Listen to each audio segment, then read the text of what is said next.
those schools, but Trinity say we're meant for others, and honestly, I can honestly say that this is the message that I got. They weren't just meant for Dylan and Harry, they were meant for Lisa and I, and they...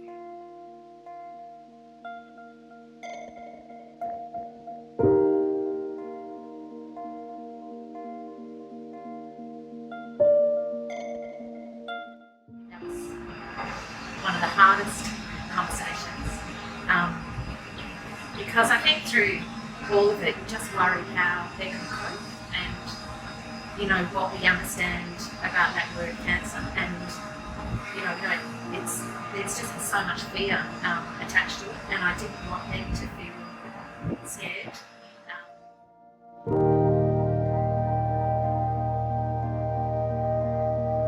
And I noticed Joseph was on his phone, and all of a sudden his phone was pinging, and he had put a message out, Mum has to cut her hair. And this pinging was messages from his friends who were saying, me too, I'll do it too. And so he had said that he would do it, Harry was going to do it. And straight away, that support that was around those boys was immediate, that all of their friends, and for all of us, but to see him have that group of friends that are all the old 2017 boys, no problem at all to shave their head. They were amazing, absolutely amazing. And the next day, I had some random messages from people that I used to work with where they had shaved their heads, from families from the Costa bombers where Harry was playing footy that shaved their heads. And some of my old work colleagues had actually shaved their kids' heads as well. So it was just, that was the tidal wave of love.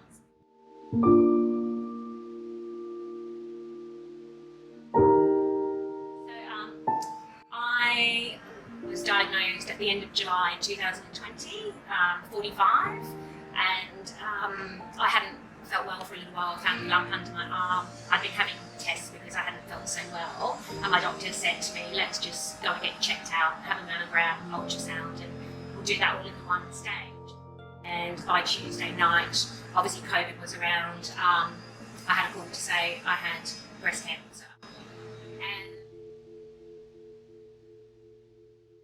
yeah, so my children, I think that was my hardest. For me, it was never about how strong I was going to be or what will happen to me. Well, it was, but I was more worried about the children and the effect on them. My daughter, you know, everything happened quite quickly for me. So after the surgery, which happened really quickly after I was diagnosed, I didn't really have time to think. So you get home and then you're not quite the same, and you still sort of feel like you've got to carry on, but you can't.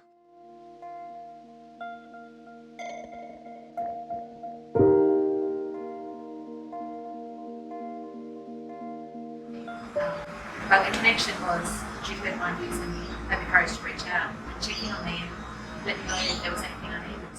So Lisa went through chemo, and then on my last day of radiation, it was Lisa's first day of radiation. We just happened to go to the same place, and so it was quite, so we sort of, she held my hand at the first part, and then I held her hand because